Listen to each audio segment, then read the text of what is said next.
이스라엘 백성들의 리더들이 언제 어느 때부터 얼마 동안 고민하고 모였는지는 모르겠습니다. 그것을 아마 사무엘이 얼마만큼 눈치를 채고 있는지도 모르겠습니다. 아무튼 작정해서 D-Day를 삼아서 이제 이것 사무엘이 안 들어주면 우리가 집권하자라고 할 정도의 쿠데타의 마음을 갖고 모였는지도 모르겠어요. 왜냐하면 작정하고 모였기 때문입니다. 그래서 사무엘이 있는 곳에 작정한 D-Day 날 가서 사무엘에게 이렇게 청혼하게 되죠. 당신의 아들들은 당신의 행위를 따르지 않고, 그리고 당신을 보십시오.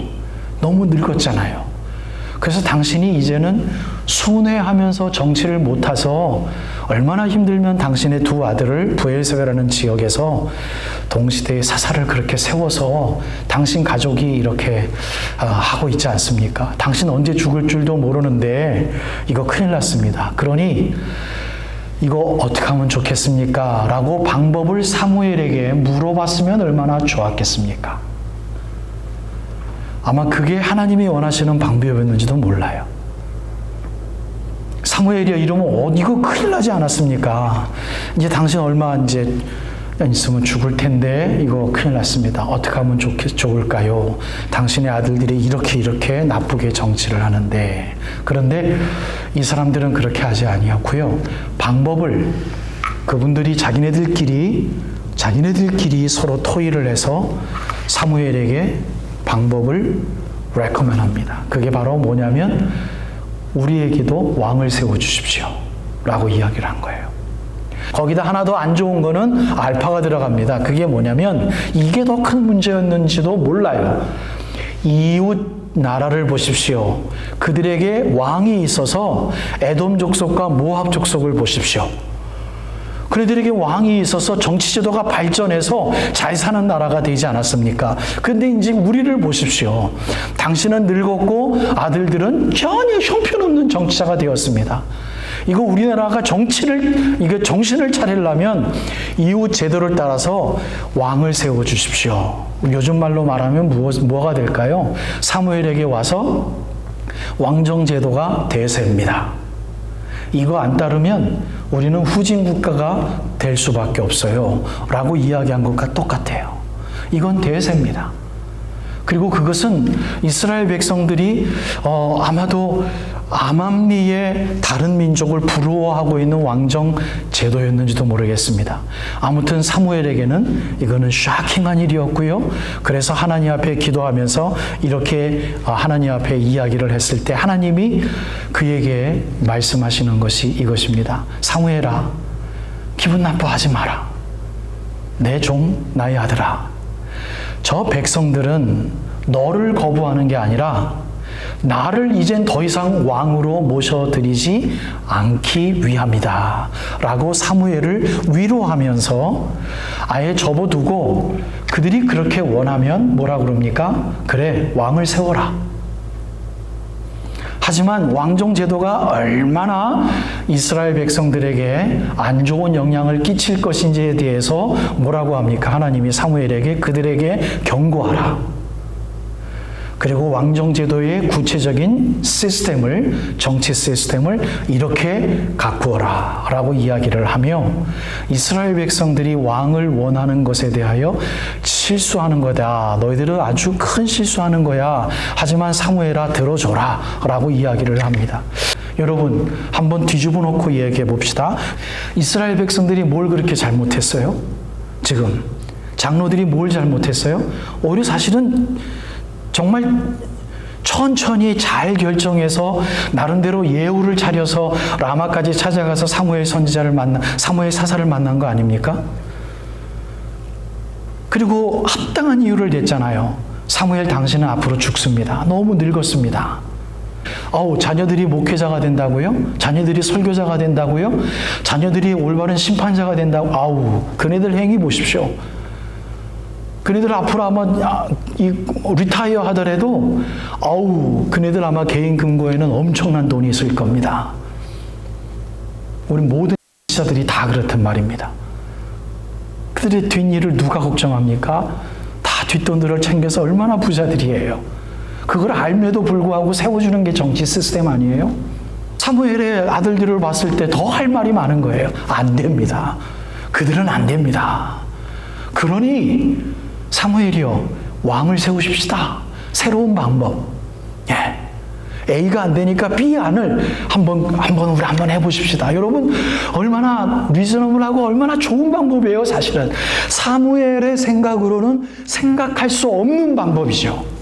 아주 희한한 방법이죠. 그게 잘 되면 어떤 의미에서 하나님은 왕을 반대한 게 아닐 거예요. 반대한 이유는 그들이 뭔가 잘못되어 있어요. 바로 그것을 하나 붙잡은 것이 사무엘상 8장에서만 우리가 힌트를 얻는다면 우상숭배예요. 왕을 세우십시다라고 한 것이 우상숭배였던 것이죠. 자, 여러분 결론 맺어볼까요? 그래서 골로새서 3장을 한번 돌아가 봅니다. 골로새 3장에는 이렇게 돼 있어요. 너희가 그리스도와 함께 다시 살리심을 받았으면, 과거입니다. 위의 것을 찾으라. 그 위에는 그리스도께서 하나님 우편에 앉아 계시느니라. 자, 여러분 1절에서 어떤 게 위의 걸 찾는지 어떻게 함부로 이야기할 수 있겠어요? 위의 것을 찾는 결정은 누가 해야 된다? 우리가 해야 되는 거예요. 그런데 이 위의 것을 찾는데도 불구하고 아래 것을 찾을 때가 많아요. 그런데 오늘 제가 사무엘상 8장을 예를 들어서 좀 위험한 이야기를 한 것은 잘못 간구해도 하나님은 어떻게 하실 수 있다? 들어주실 수 있다. 이상하죠? 언제까지? 우리가 우리가 취소할 때까지, 우리가 다시 컴백할 때까지 우리 보러 깨달으라고 하나님은 기다리시기 위하여 그 방법을 선택하셔서 들어주실 수 있다. 그런데 여러분, 그 방법은 애매모호해요. 이게 땅의 건지 위의 건지 잘 모르겠어요. 그랬을 때 우리가 판단할 수 있는 방법은 이게 우상숭배인지 아닌지를 우리가 판단하기 위하여 생각해 보고자 하는 게 오늘 결론의 말씀입니다. 이미 너희는 죽었고 너희 생명이 그리스도와 함께 하나님 안에 감추어졌음이라. 우리 생명이신 그리스도께서 나타나실 때에 너희도 그와 함께 영광 중에 나타나리라. 그 다음에 그것을 해석하기 위해서 사도 바울은 그러므로 땅에 있는 지체를 죽이라. 그러므로 땅의 것을 더 이상 생각하지 말아라. 그 예를 든 것을 여러분들 힌트를 얻기를 바랍니다. 음란과 부정과 사욕과 악한 정욕과 하나 예를 들어 볼까요? 여러분, 무엇이 음란입니까? 여러분, 좀 이런 이야기 말씀드려서 죄송합니다만 우리 어른들이시기 때문에 제가 좀 헤지테이트 했었는데요. 말씀드릴게요. 음란. 여러분, 부부끼리 조금 어느 정도의 야한 얘기를, 대화를 나누는 게 음란입니까? 물론 음란적인 이야기를 나누면 안 되겠죠. 그러나 여기서 말하는 음란은 그게 아닌 것 같아요. 내가 아내가 있는데 다른 아내 때문에 헷갈려 할 때, 이게 음란인 거죠.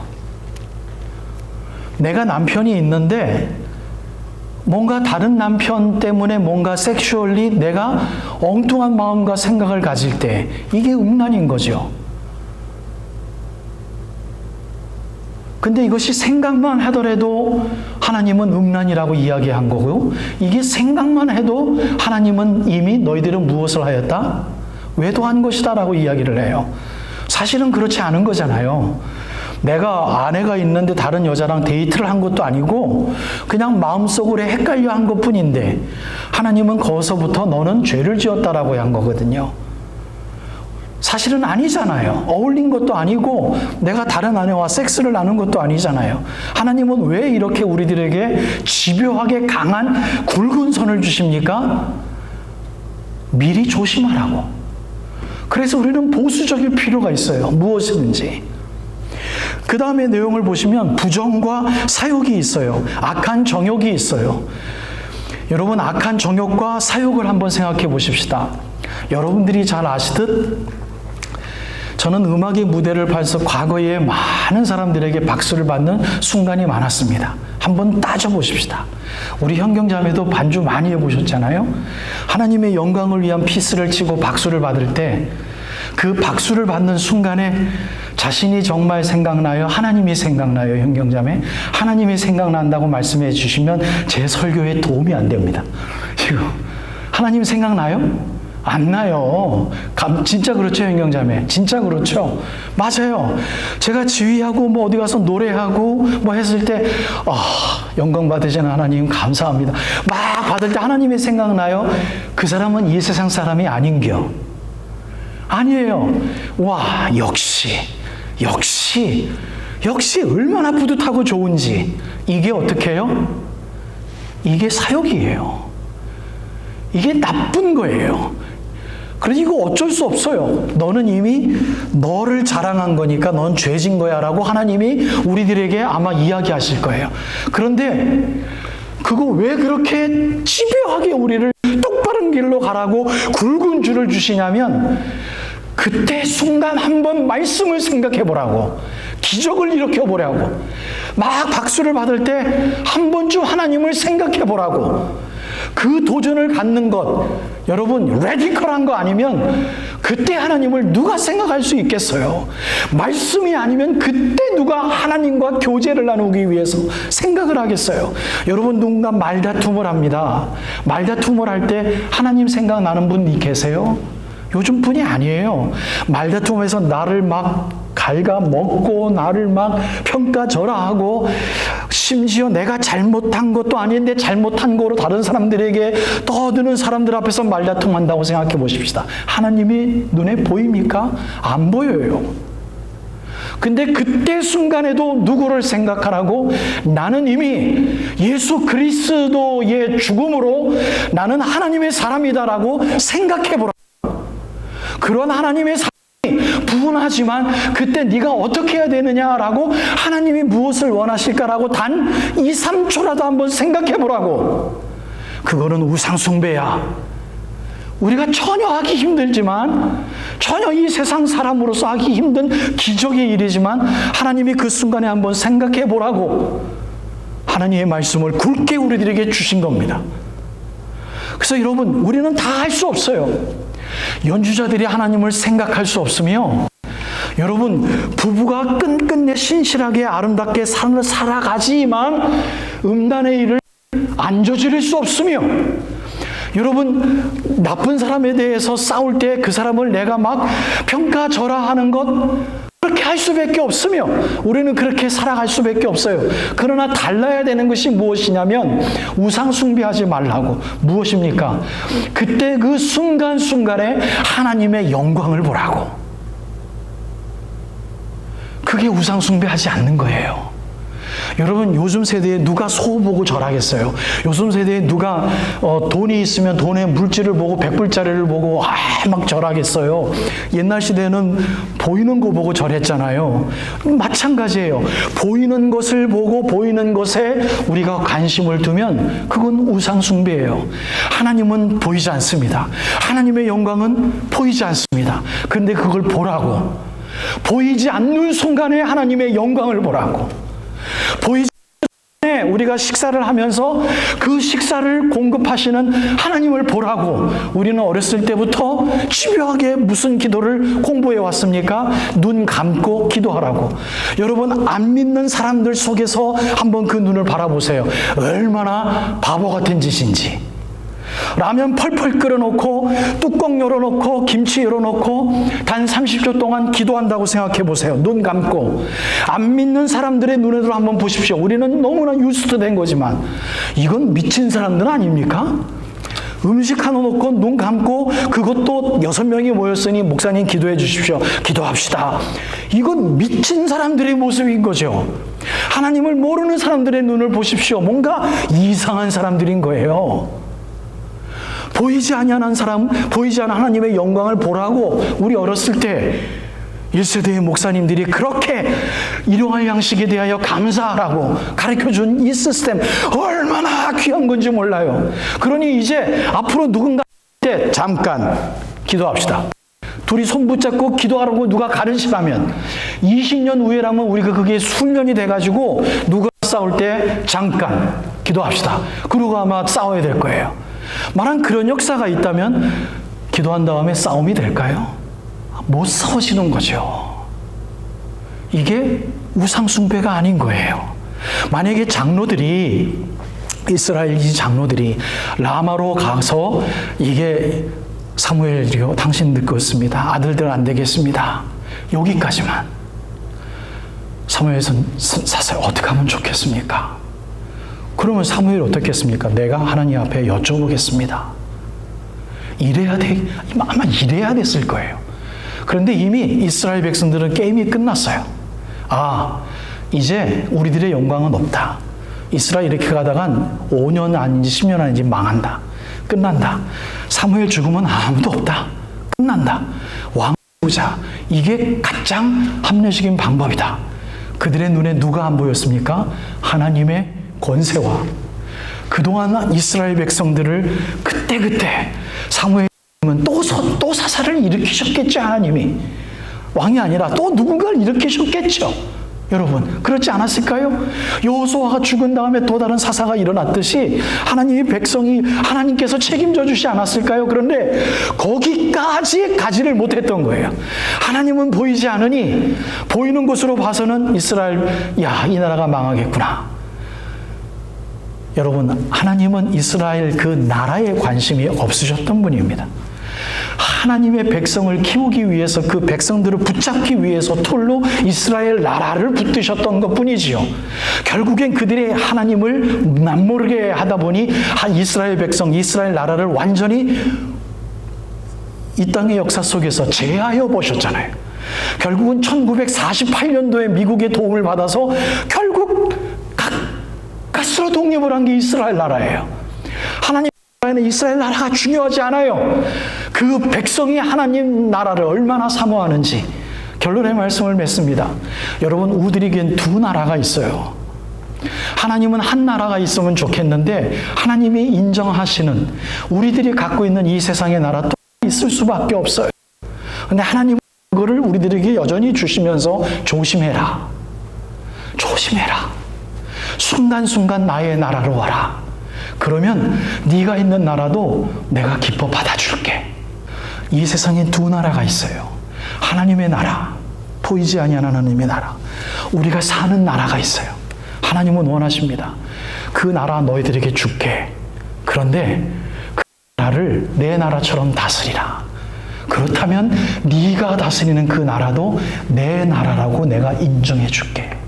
그러니 이것 가지고 조심해라 라고 우리가 갖고 있는 이 나라에 다스려야 될 아름다운 율법을 하나님의 나라로 주신 것이 우리가 살고 있는 이 두 나라의 질서입니다. 여러분 이스라엘 백성들이 이스라엘 사람들이 우직했던 게 아니에요. 똑똑했던 사람들이에요. 그래서 정말 나라를 걱정하는 사람들이었어요.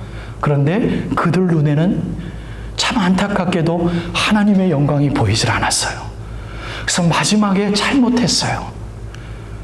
여러분, 우리가 있는 이 두 나라를 가능하면 하늘나라에 가기 전까지 가까워질 수 있도록 하나님의 나라가 우리나라를 다스릴 수 있도록 우리들의 부족함으로 있을 수밖에 없는 우리들이 다스리는 이 나라가 하나님의 나라로 계속해서 만들어 드릴 수 있도록 이 두 나라 안에서 싸우실 수 있는 귀한 보수적인 신앙을 가질 수 있는 그리하여서 리버럴하게 결정을 해서 자유만만하게 여러분들의 삶을 통치하며 사시되 그 통치는 완벽할 수 없으니 언제든지 다시 하나님의 나라로 백업해서 하나님 앞에 칭찬받을 수 있는 순간순간을 더 많이 만드실 수 있는 정말 멋있는 크리스찬 되어지시길 주님의 이름으로 축복합니다.